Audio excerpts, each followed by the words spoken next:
He had buried his son on a Tuesday. He remembered this because the sky had been indecently blue, the sort of blue that belongs to summer picnics and lazy carriage rides through open country, to the laughter of young men who have not yet discovered that the world can simply cease. No storm had come to mark the occasion, no somber curtain of gray, just that impossible, uncaring blue, and the sound of soil striking a mahogany lid. And the Duke of Montague, standing so perfectly motionless that two of his footmen murmured behind the yew hedge, debating in whispers whether his grace had perhaps stopped breathing alongside his heir. He had not stopped breathing. He had merely concluded that breath was a mechanical function, like winding a clock or signing correspondence, and that it demanded no further emotional participation. That had been 14 months ago. He still visited the grave each week, not from sentiment, he assured himself, from duty. A duke did not forsake his obligations merely because they had grown unbearable. He could not have known, on this particular gray October morning, that duty was about to unmake him entirely, and that it would require only 3 words. If you'd like to pause and subscribe so you don't miss a single chapter, the button is right there. The churchyard of St. Michael's at Ashworth was not, by any fair reckoning, a cheerful place. But it was quiet, and quiet was the nearest thing the Duke of Montague had discovered to peace since the winter his son had fallen from a horse on a frozen road and never opened his eyes again. The headstone was black marble, imposing, expensive, and utterly unlike the young man it commemorated. Edward Montague, Viscount Hale, beloved son. The beloved son had been 23. He had laughed too loudly at his own jokes. He had collected stray dogs with mortifying enthusiasm. And once he had written his father a letter, a real letter, his heart laid bare upon the page, that the Duke had folded away without reply into the 3rd drawer of his writing desk. It remained there still. That unanswered letter, the Duke reflected as his boots ground the gravel path, was perhaps the greatest among his many failures. He heard the children before he saw them, a small, crystalline voice, the voice of someone who had not yet been taught that graveyards demanded silence, announcing with tremendous authority that this one had a lion carved upon it, and that one bore an angel, and that one was terribly large and must surely belong to someone very important. A second voice joined shortly after, pitched slightly lower, wondering aloud whether the important person might have been a giant, because the stone was ever so tall. The Duke of Montague, who had not spoken to a child in 14 months and harbored no intention of beginning now, stopped walking. They emerged from behind a row of older stones. 2 of them, no more than 4 years old, bundled into matching blue coats that had weathered better seasons. A girl with dark curls spilling free beneath a wool cap, gesturing at the monuments with the grand sweep of someone conducting a guided tour. A boy, slightly behind her, more watchful, hands tucked into his pockets, studying the world with eyes that were... The Duke stopped. The boy's eyes were the precise gray-green of Edward's eyes, the exact shade, the color the Duke had not encountered anywhere on earth for 14 months and had told himself he did not miss. He reasoned it was coincidence. Plenty of people carried gray-green eyes. He was being morbid. He was permitting grief to forge resemblances where none existed. Then a young woman stepped into view from behind an overgrown yew, brushing fallen leaves from her dark cloak, and his breath returned to him, only partially. She was not what society would call classically beautiful, not in the manner that drawing rooms define beauty. No golden ringlets, no porcelain pallor, no rehearsed helplessness. She was perhaps 25, dark hair pinned sensibly beneath a bonnet, chosen plainly for warmth over fashion. She moved with the quiet assurance of a woman who had long ago ceased wondering whether she was being watched. She was not watching him at all. Her entire attention belonged to the children. Her expression hovered somewhere between fond exasperation and that private, luminous kind of love people so rarely allow themselves in the open. "Oliver, do not climb the stone. It is not a ladder. It is someone's memorial." She said it the way a person says a thing for the 4th time, wearily, without heat, the voice of someone who understood full well the instruction would go ignored. Oliver did not climb the stone. He studied it instead, head tilted at an angle that struck the Duke as disturbingly familiar. The girl, Iris, he would come to learn, though names were still several minutes away, had meanwhile found the black marble headstone. She planted herself before it with the gravity of a child recently instructed on the meaning of death and determined to prove she had absorbed the lesson. He was young, she announced. The numbers say so, Miss Ellie. What does beloved mean? It means, said Miss Ellie, navigating the gaps between stones to reach the girl, that he was very much loved. She lowered herself to the child's level and regarded the inscription. Something crossed her face. A grief she folded away quickly, expertly, the way a person who has carried sorrow for a long time learns to manage it. It means someone misses him very much. Oliver had trailed after his sister. He stood beside her now, studying the stone with those impossible gray-green eyes, and he spoke with complete solemnity. We could leave him one of our flowers. We only have two, Iris observed. Then we leave him one. It was Iris who placed the bloom at the base of the headstone, a slightly crushed yellow flower she had clearly been keeping in her pocket, which made it, the Duke thought, perhaps the most precious offering laid there in 14 months. He should have turned away. He was trespassing on a private moment. He was not the sort of man who stood uninvited in the margins of other people's grief. But then Iris slipped on the damp grass. It was nothing grave, a small stumble, a grazed palm, the start of a wail carrying more indignation than pain. Miss Ellie reached her instantly, dropping to the wet ground without a thought for her dress, taking the girl's hands and examining the scrape with brisk, steady attention. Look at me, she said. Just look at me. It's all right now, sweetheart. It's all right now. Then very quietly, very simply, she said the thing. It's all well now, little one. It's all well now. The Duke of Montague, standing 8 feet away, felt the earth vanish beneath him. Not metaphorically. His knees genuinely gave. He caught himself against the stone behind him with one hand, breath coming shallow, the color draining from his face so fast he was quite certain he had turned the shade of the marble itself. It's all well now. Edward had always said it. Since he was a small boy, whenever someone was hurt, whenever someone was frightened, it's all well now. Not it's all right, which was what everyone said. Not don't cry, not be brave. Always, always that precise phrase in that precise tone, quiet, certain, carrying a warmth the Duke, God help him, had never managed to instill in the boy. A warmth he could never account for as anything other than his mother's influence. Because his mother had been gentle in ways the Duke was not. He had not heard those words in 14 months. He had not expected to hear them ever again. Miss Ellie glanced up from the child and noticed him. Her expression shifted, surprise first, then appraisal, then a careful blankness with something guarded moving behind it. She rose, one hand still resting on Iris's shoulder. I apologize, she said. We did not mean to intrude. We were just... She stopped. She had seen it. He realized he was gripping the gravestone at his back, that he was not entirely steady on his feet. He straightened himself. He was a duke. He did not cling to headstones for balance. He did not come apart before governesses he had never laid eyes on. You did not intrude, he said. His voice carried more composure than he had any right to claim. This is a public churchyard. She regarded him for a moment, those dark eyes doing something careful and perceptive. Then her gaze drifted to the stone behind him, the plain gray one he had been leaning against. Unremarkable, bearing an old name he did not know. Her eyes returned to his, and she said simply, I am sorry for your loss. She did not know. She believed him a stranger mourning a stranger. She had no idea that 3 feet to her left stood the grave of the boy whose phrase she had just spoken. She had no notion of who he was at all. Thank you, said the Duke of Montague. Oliver was watching with those gray-green eyes. Your coat is very fine, Oliver said gravely. Are you someone important? The Duke held the boy's gaze through a silence that stretched like taut wire. Quote one, he said. Elena Voss had not lived in Ashworth long enough to recognize all its prominent figures, but she recognized the Duke of Montague instantly. His portrait hung in the village lending library, and she found it 3 days after their encounter in the churchyard. She had come alone.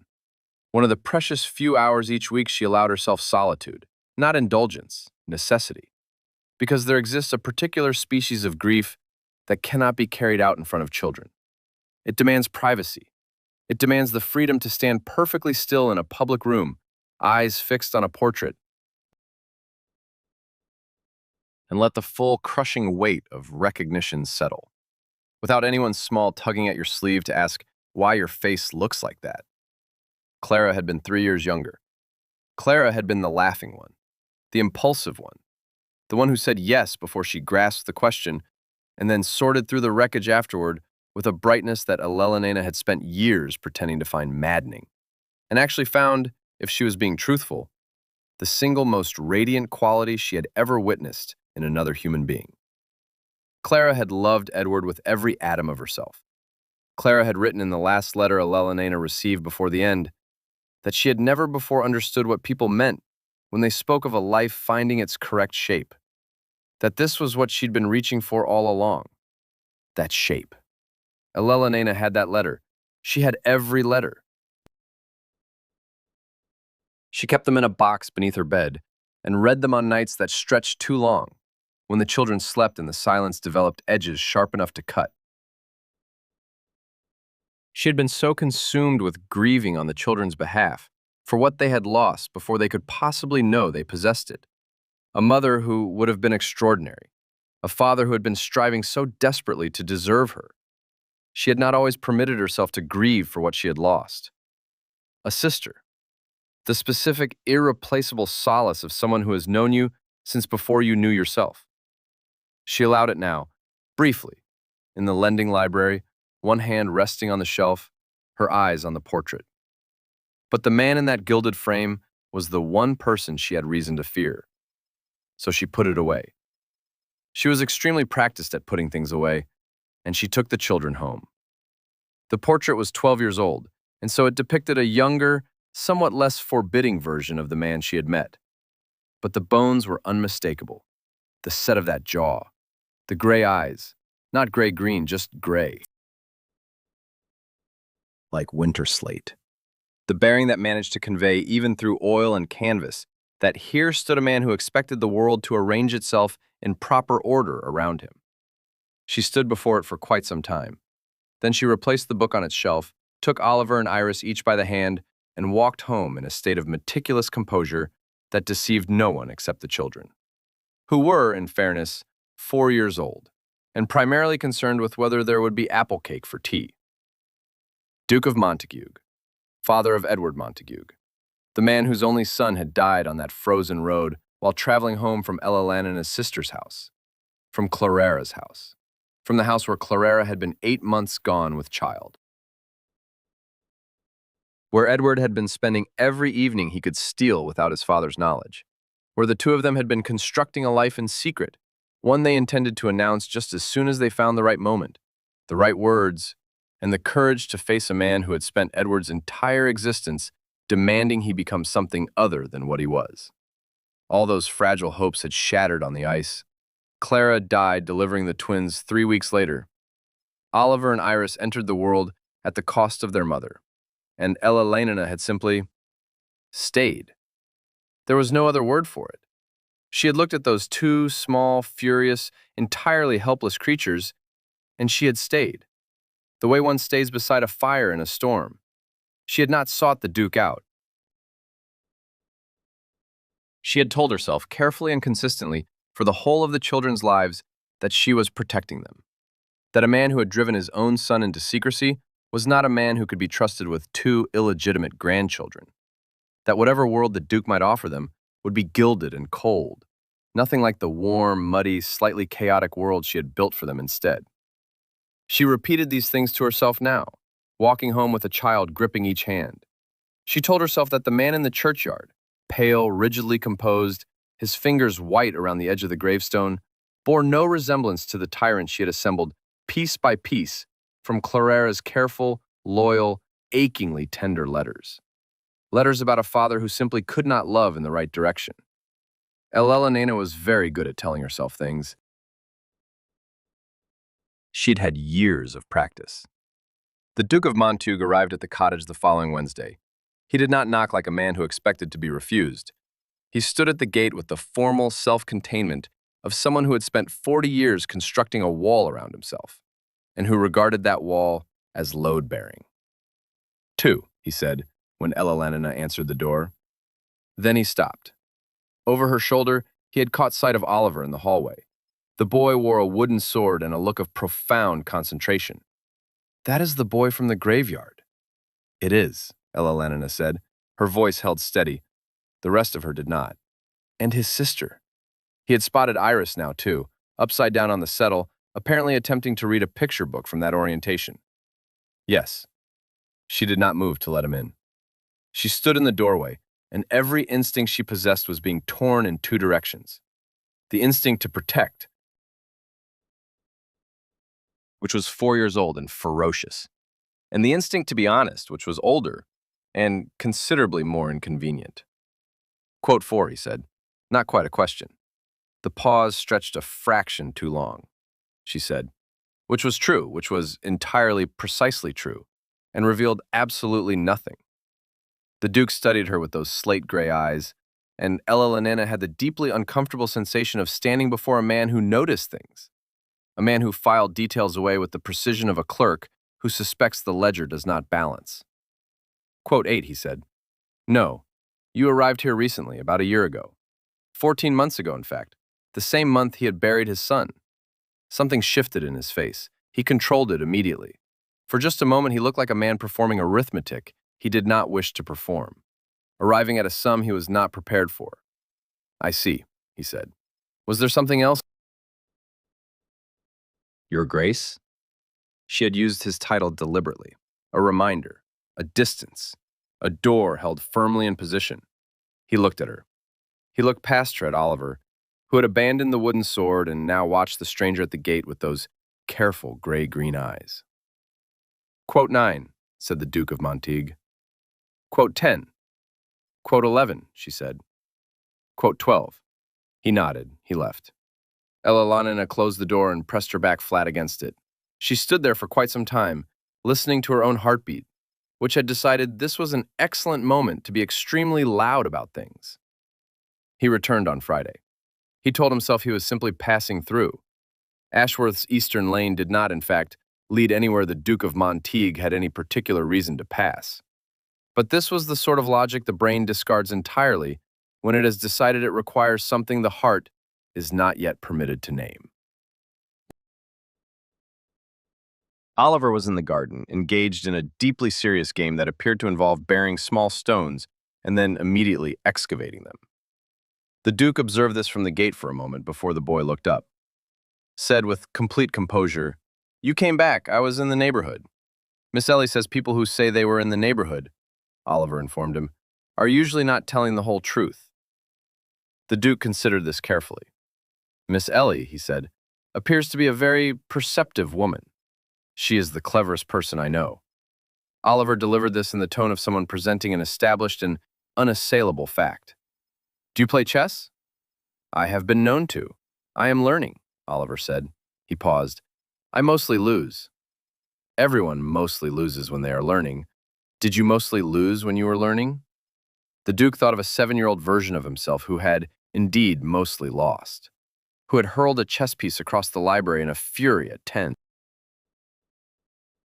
who had been told by a father not entirely dissimilar to himself that lords did not lose, and that if he could not learn to win, he should not play. He thought of Edward, whom he had never taught to play at all. "Yes," he said, "I mostly lost." Oliver appeared to find this deeply satisfying. "Will you show me something? Miss Ellie shows me every evening, but she is also teaching Iris her letters, and sometimes she forgets to come back to the chess." Elalanina materialized in the cottage doorway at precisely this moment, wearing the expression of a woman who had stepped outside to tend her herb pots and discovered an entirely unanticipated situation unfolding in her garden. Her gaze traveled to the Duke, then to Oliver, then back to the Duke. "He knows about chess," Oliver reported. "Does he?" said Elalanina. "He also mostly lost when he was learning." "Excellent qualifications," she replied.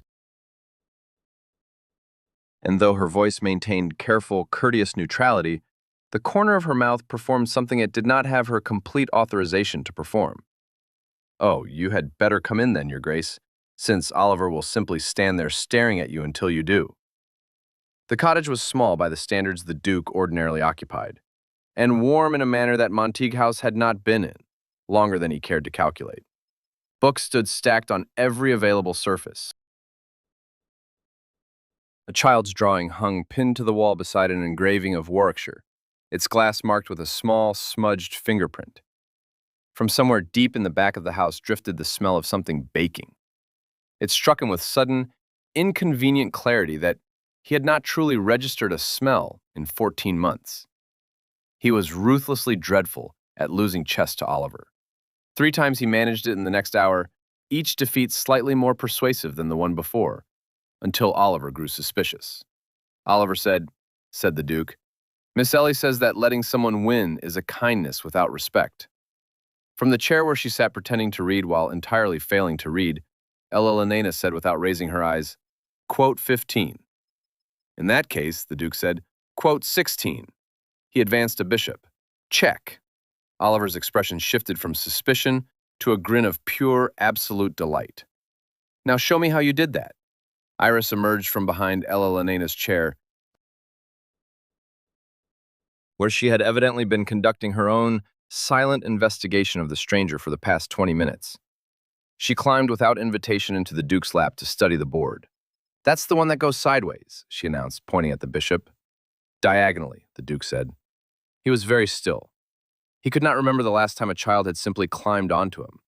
Edward had done it once, a long time ago, and he had been uncomfortable then. He had not known what to do with small limbs and complete trust. He discovered that he still did not know. But he discovered also, with something that ached painfully close to wonder, that he did not mind the not knowing. He stayed for tea. He returned on Monday. This time he brought a book about medieval knights, an illustrated volume from the Montague House Library, leather-bound, its plates detailed enough to occupy Oliver for 3 days. The Duke told himself it was purely a practical consideration. Children required books. He happened to possess books. This was resource management, not sentiment. He had been telling himself things of this nature for several days now, with diminishing conviction. Oliver received the book with the gravity of a diplomat accepting a treaty. He sat on the hearthrug with it, drawing one careful finger along the margin of each illustration, posing questions that grew more precise with every page. Iris, who held considerably less interest in historical warfare and considerably more interest in the man who had now arrived for the 3rd time in a week, simply climbed onto the chair beside him. She watched his face while he spoke, in the way small children watch the faces of adults they are deciding about. Ella Lanena brought tea without being asked, set it beside him and said, without inflection, "Oliver has decided you know more about Agincourt than his book does. I hope you are prepared to be tested." "I know a moderate amount about Agincourt. Oliver will want the immoderate amount." She settled back with her own cup, and that was entirely the tone of the afternoon. Easy, warm, unremarkable. And to a man who had spent 14 months inside a house where every room echoed, more deeply strange than anything that had happened to him in years. He did not intend to stay for tea. It was simply that Oliver posed a question about knights, the sort of question that demanded a proper, unhurried answer. And by the time that answer reached its end, Eleanor had set the kettle on, and leaving before tea was poured would have been an insult to hospitality itself. Then, Iris insisted he examine her drawing of a horse. He studied it with due gravity and declared it excellent. Somehow it was 5 o'clock. The light was draining from the sky. He had spent 3 hours inside this small, warm cottage. At the door, halfway to leaving, he turned. There was something he needed to say. He could not identify what it was, only that 14 months of perfect, sealed silence had been cracked open by a boy with gray-green eyes and a girl who climbed unbidden into strangers' laps. And through that crack, something had entered, something he possessed no vocabulary for. "Your Grace," she said, "I should like to—" He stopped, tried again. Oliver has a good mind. His questions are remarkably precise. Someone has taught him to think. Something softened in her face. "He came that way, I believe, but I have tried not to discourage it." "You have done well," he said. The words emerged more quietly than he intended, as though they bore a weight far beyond a simple compliment. He could not explain why. He was not prepared to examine why. He walked back to Montague House through the dark, and for the first time in 14 months did not feel entirely alone inside it. Eleonora found the portrait on a Saturday. She had come to Montague House to return a book Oliver had somehow appropriated during their last visit. They had been to the house twice now, at the children's insistence, and if she were honest with herself, not entirely against her own wishes. A housemaid showed her to the east parlor to wait. The east parlor contained, on its southern wall, a portrait of Edward Montague at 21. Eleanora sat down rather abruptly on the nearest chair. She had not known Edward well. He had been Clara's, entirely Clara's, in the way certain people belong specifically to certain other people, and everyone else is only ever peripheral, a minor character in their story. But she had sat across from him at Clara's dining table. She had watched him make Clara laugh in that way only he could. She had seen him look at Clara's rounded belly with an expression of such terrified, luminous joy that it made Eleonora feel she was witnessing something private, something she had no right to see. She had not looked upon his face in 14 months, and here it was, impossibly large, impossibly still, above the fireplace. The gray-green eyes, the slightly crooked smile that Oliver wore without knowing he wore it.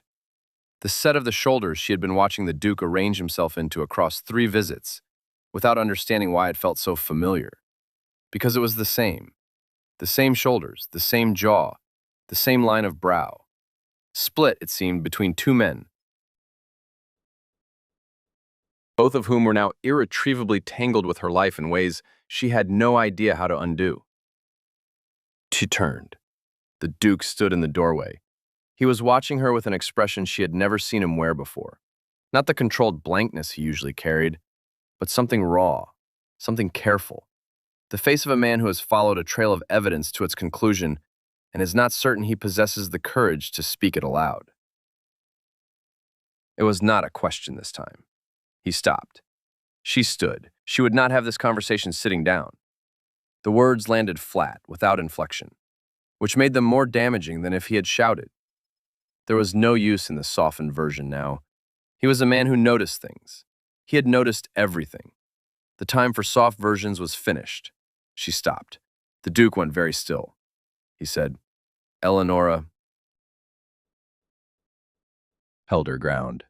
__quote _41 __, because Edward had been afraid of him. Because his love had come with conditions attached that his son could never quite meet. But she could not say that to him. Not yet. Perhaps not ever. She paused. She stopped. Because something extraordinary had happened to the Duke's face. He had not crumpled. He was not a man who crumpled. But something shifted behind his eyes. Tectonic, vast, slow, irreversible. And his hand rose just briefly to press against the mantelpiece. And Ella Lanina understood what she was witnessing. A man receiving an entirely new dimension of grief, layered upon a grief he had already barely survived. He had not only lost his son, he had lost a daughter-in-law he never knew existed, grandchildren he had never been told about, a life Edward had been building quietly, hopefully, behind the wall his father had erected between them. He knew, the Duke said. His voice had changed completely. When he died, he knew about the children. Yes. He would have told you in the spring, Eleonora said. That was the plan. The spring that never came. The conversation that never took place. The letter in the 3rd drawer, unanswered, which now carried a dimension the Duke had not grasped when he placed it there. I should go, Eleonora said. She was not retreating. She simply understood that she had just shattered something, and that he needed the room to survive the shattering. Stay, said the Duke. One word. The least elegant thing she had ever heard him say. No title attached, no formality, no careful distance. Just a single syllable from a man who had been handed proof that isolation was a choice he had made badly and had been paying for in ways he was only now beginning to calculate. Eleonora stayed. He showed her the letter. He had not planned to, had not shown it to anyone. He was not certain, even as he crossed to the writing desk and pulled open the 3rd drawer, that he had decided to show it to her at all. But Eleonora Voss had just given him the only thing that might make that letter bearable to read. Context, evidence, the shape of the person behind the words. He set it on the table between them without a word. Ella Nena read it the way one reads something sacred, carefully, without shifting, without looking up. When she finished, she was quiet for a long moment. Then she said, "He wrote this after Clara told him about the twins." The third paragraph. He says he understands now what it means to feel responsible for someone utterly. He didn't know that before she told him. She lifted her gaze. He was trying to tell you that he understood you, in the only way he had. He was trying to meet you in the middle. The Duke looked at the letter. He had read it perhaps 40 times, and understood it, he now realized, almost entirely wrong. He had read duty where Edward had written love. He had read obligation where his son had written connection. He had filed it away unanswered because he told himself there would be time, and because answering it would have required him to crack open something he had spent 40 years learning to keep sealed. "I did not answer it," he said. "No. I told myself there would be a pause. I thought the next time I saw him, I would." He stopped. The vocabulary for this did not exist. Not in the English of a duke born in the 18th century, raised by a father who had never once said, "I love you," without it being a conditional sentence. I did not know how to answer it. "I know," Nina said. "You cannot know. Clara told me about you." She said it steadily. Not cruelly. She was not a cruel person, but thoroughly. She wanted me to understand why Edward came to her the way he did. Already formed, already kind, but starved of a certain kind of being known. She paused. She also told me that Edward never stopped trying. Every letter, every visit, every small act of reaching toward you. She nodded at the page on the table. Even this. The Duke was silent. "He loved you," Elena said. "Imperfectly, because love between parents and children is always imperfect. But he did. Clara was very clear about that." He did not speak for a long time. When he finally did, his voice was controlled in the manner of a man who has spent decades practicing control precisely for moments when he does not trust himself without it. "Oliver has his eyes," he said. "I know. And his—" The Duke stopped, started again. "When Oliver tilts his head, when he's working through a problem, Edward did that. Oliver does it constantly." Ella Nena said she would not pretend she hadn't noticed. The Duke turned his gaze toward the window. Outside, somewhere across the grounds, a wood pigeon was doing what wood pigeons do, existing with perfect, oblivious contentment. He said, quote, Ella Nena replied. A silence settled after that. Not uncomfortable. Full. The kind of silence two people inhabit when something true has been spoken, and both need a moment to let it land. Then Ella Nena said, quote, 75. He looked at her. He had not asked. He had been waiting. She recognized it. The careful way he had taught himself to wait. Not pressing, not demanding, simply holding open a space in case she chose to fill it. Quote, 76. Quote, she said. Quote, 77. Quote, 78. Quote, Ella Nena paused. Quote, 79. Quote, 80. Quote, the Duke said. Ella Nena replied. She held his gaze. She stopped. Her eyes met his, steady and unguarded. The Duke set the letter down. He rose and walked to the window. He stood there for a long moment, his back to her, and Ella Nena let him have it, the privacy of it, the necessary privacy of a man who has just been handed his son back in fragments, through the mouth of a woman who kept every letter, memorized every phrase, and built a life around the people that son left behind. When he turned, his face was composed. Not the composure of suppression, the composure of absorption, of something finally settling into the place where it belonged. Quote, 86, quote, he said. Not for the information, for the return of something he had believed was gone forever. Quote, 87, quote, Ella Nena said. It surprised her, saying it, but it was true, and true things had a way of finding their own way out.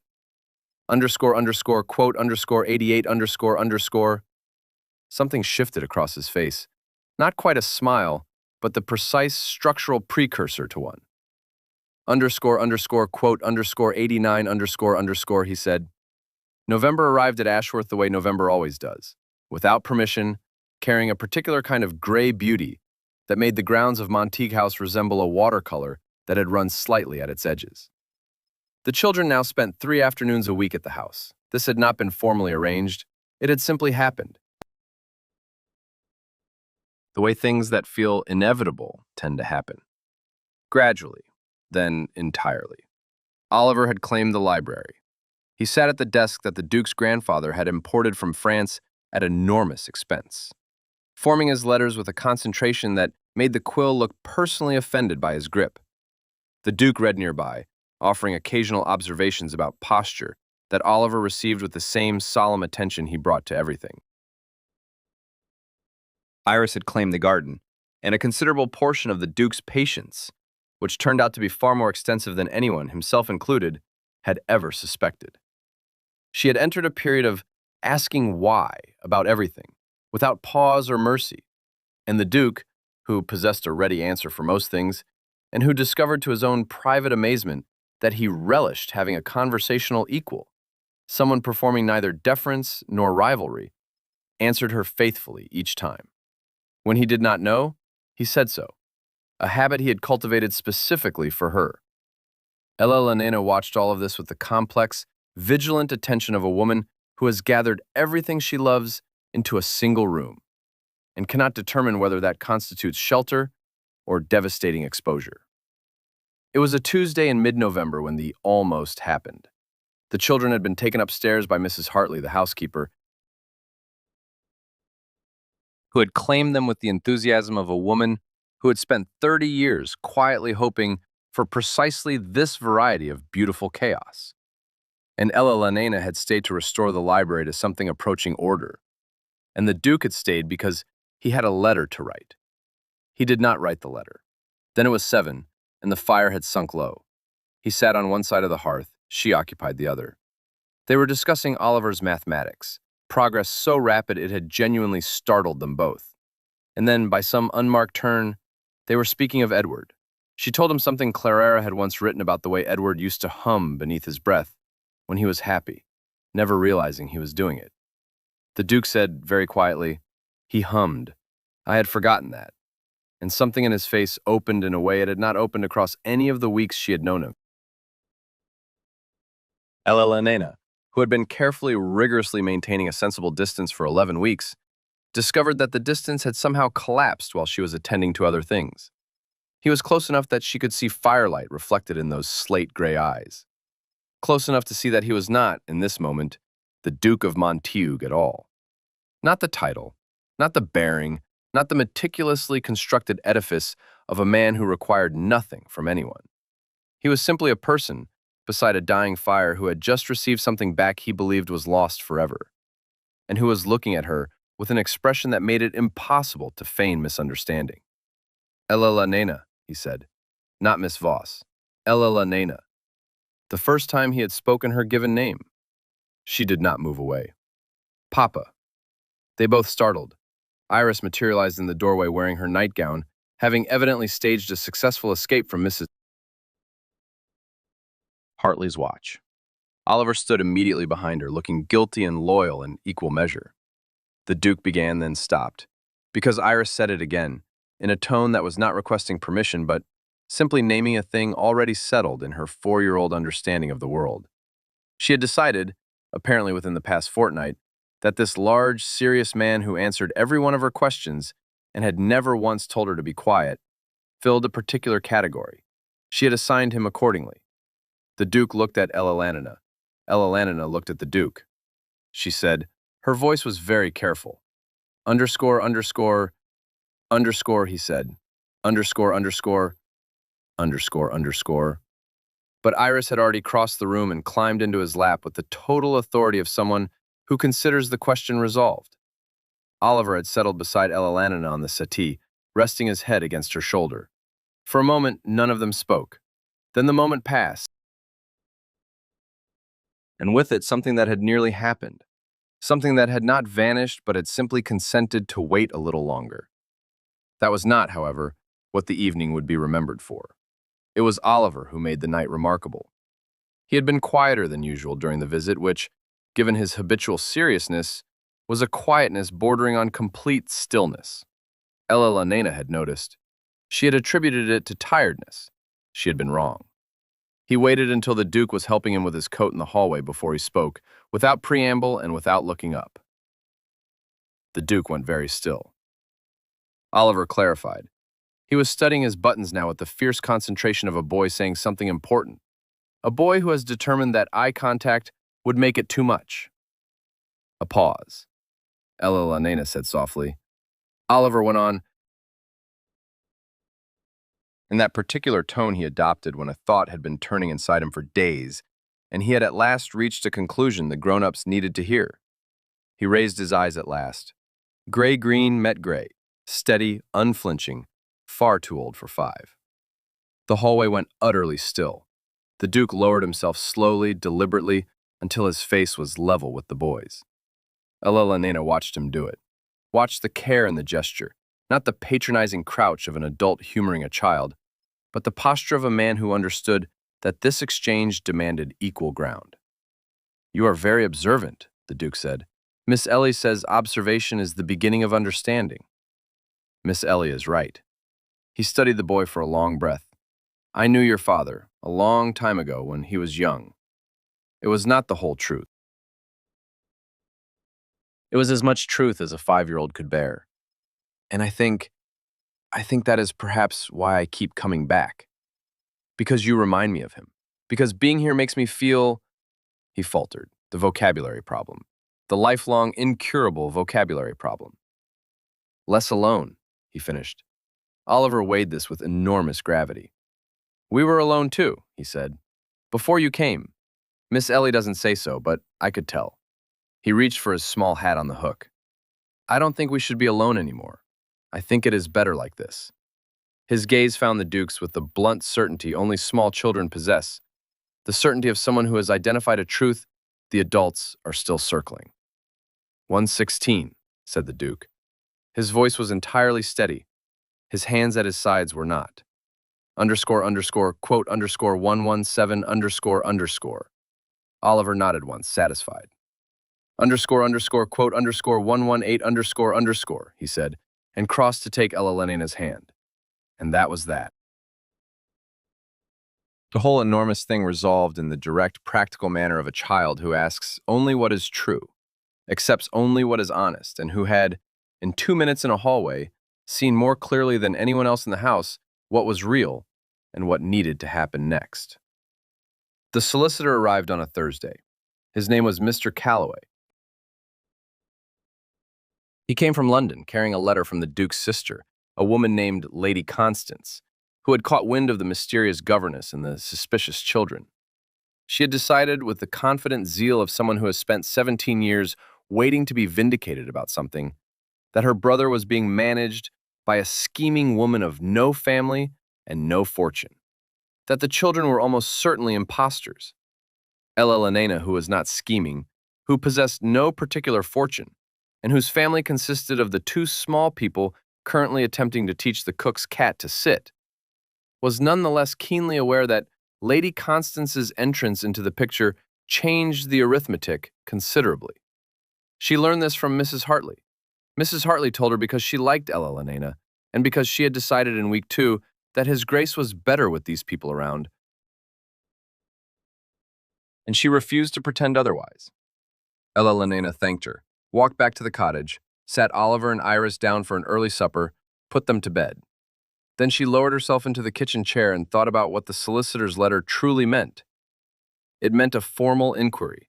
It meant paperwork, most likely. Questions about Clara, about Edward,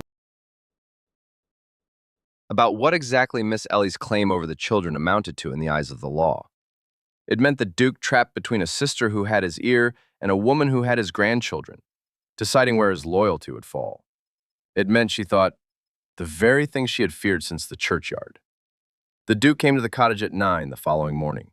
He did not look like a man who had slept. Quote, he said. He stood in the doorway, his voice controlled, but it was the kind of control that exacts a terrible price. Elena said, Kiss stopped. His jaw was rigid. His eyes held hers. The accusation was not entirely unjust. She had considered exactly that. She had run precisely those calculations, and she would not pretend otherwise. underscore 127. She said, his expression changed, not to the fury she had steeled herself against, but to something far more layered. The look of a man who has received an honest answer to a question he half hoped would be deflected. He said, quote, Eleanor said, her voice held steady. She paused. He said nothing for a long while. He said, quote, something moved across his face. He stopped. He began again. The wall was doing something it had not done in 4 decades. It was failing him. He met her eyes. He said, Eleanor said. He looked at her. She said, quote, Eleanor said.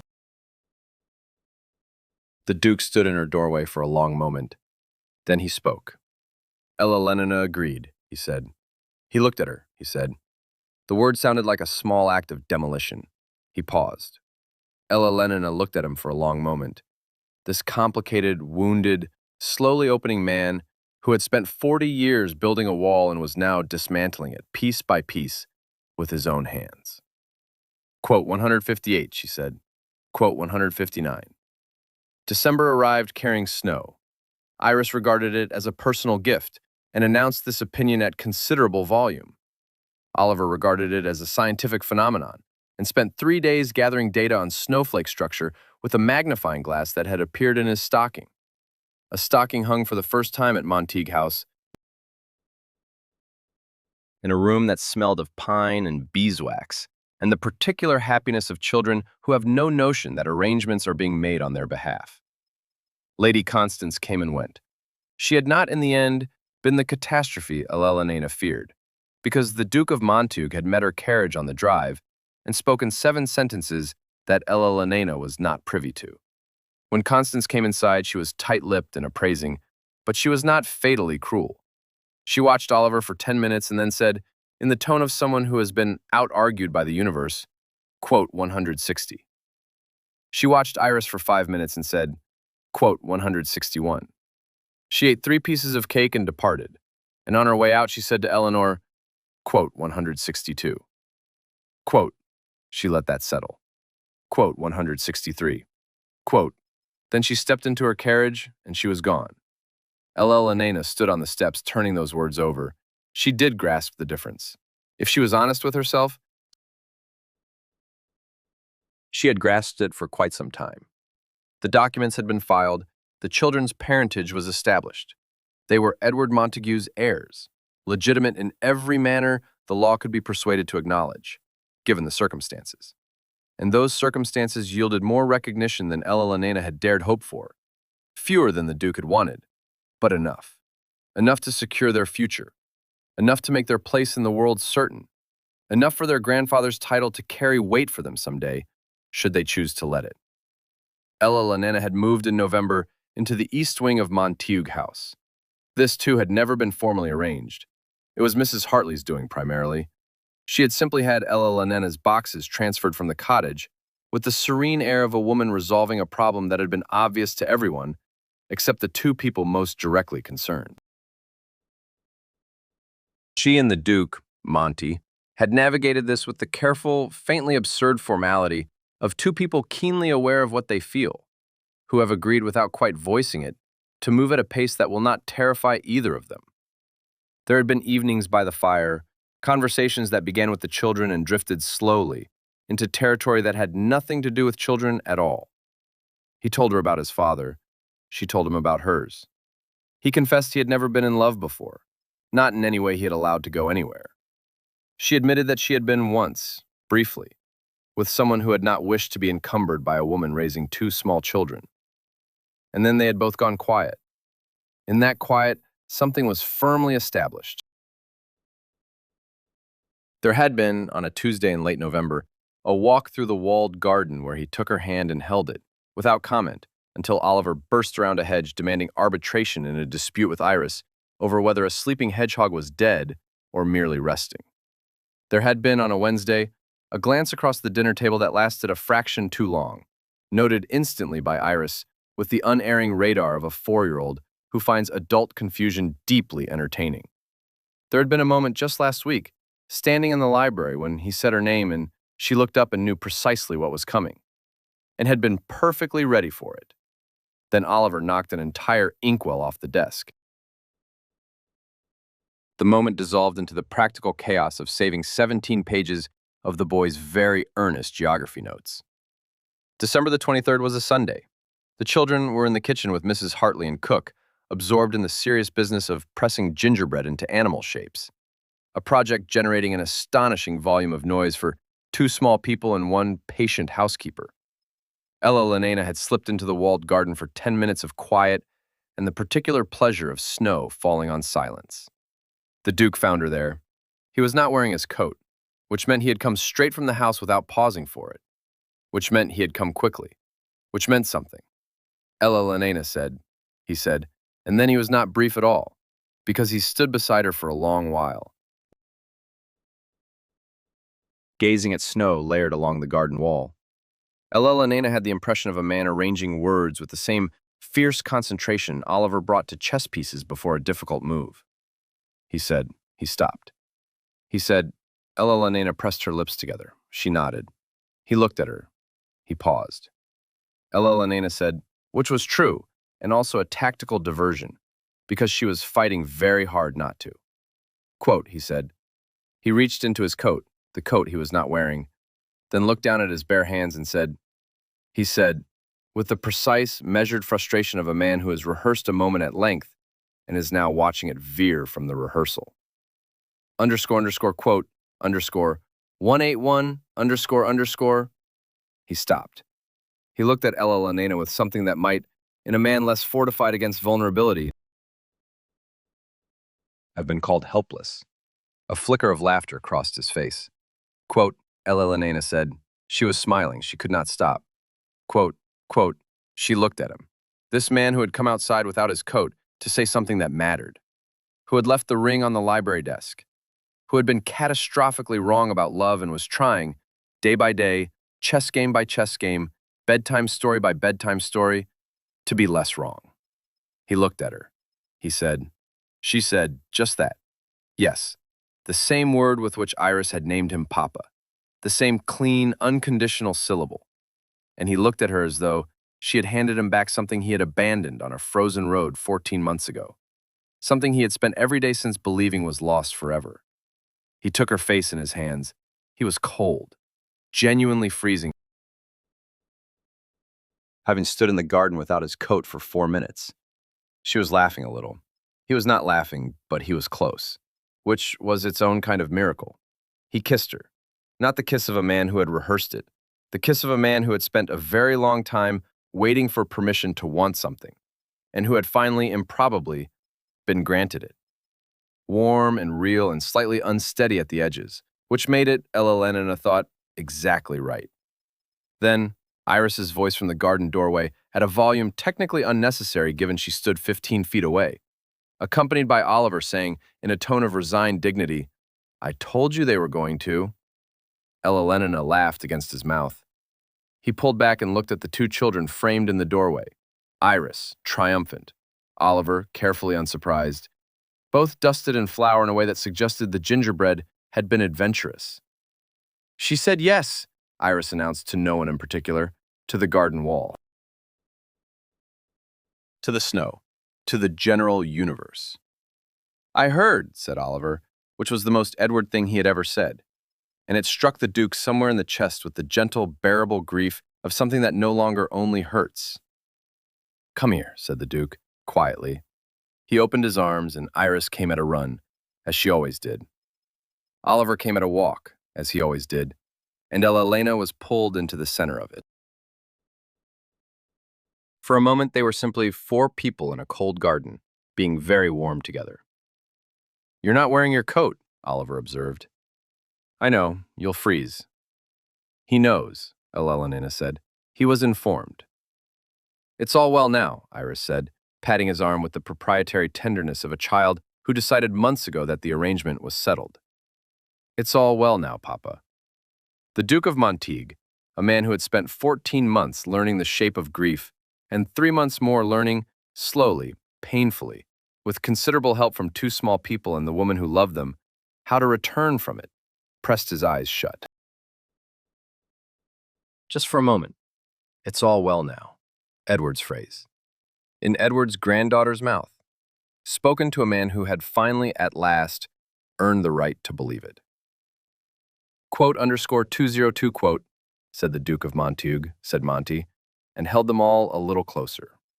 They married in March, a small ceremony by the House's standards, which still meant 40 guests, a church brimming with early spring blooms, and Oliver in a miniature coat he wore with the solemn satisfaction of someone who has been promised ring-bearing duties and intends to execute them with distinction. Iris wore white. She had opinions about it. She expressed them repeatedly. Ella Lanena stood at the altar beside a man who had, in 8 months, become entirely unrecognizable from the pale, rigid figure she'd first encountered at the graveside. Not because he had changed exactly. He remained precise, still demanding, still incapable of crossing a threshold without instinctively cataloging whether the room met his standards of order. But something was alive in him now that had not been alive before. A warmth that was not performed, a patience with mess and noise, and the spectacular chaos of 2 children in a house designed for neither. A willingness, hard-won, practiced, consciously chosen every single day, to be known. When he looked at her across the altar, he did not look like a man fulfilling an obligation. He looked like a man who had been handed something he hadn't realized he was capable of wanting. Grateful in that particular, inarticulate way of someone who does not yet possess the words, but is working on them. He found them eventually. In letters. He was better on paper, a family trait, it seemed. She kept them in the same drawer where he had once kept Edward's unanswered note. Hers were answered letters. Every one. Oliver stood straight and delivered the rings at precisely the right moment. He then spent the remainder of the ceremony surveying the proceedings with an expression of studied satisfaction. He was 5 now. He had recently informed the Duke that he intended to study law, or possibly astronomy, or possibly both. The Duke had replied that both sounded entirely reasonable, and he would see to it that every relevant book was acquired. This had produced, for the first and possibly only time, a spontaneous, entirely unguarded hug from Oliver. The Duke received it without flinching, returned it without reservation. Mrs. Hartley, who witnessed the moment from the second pew, later described it as the finest thing she had seen in 30 years of service.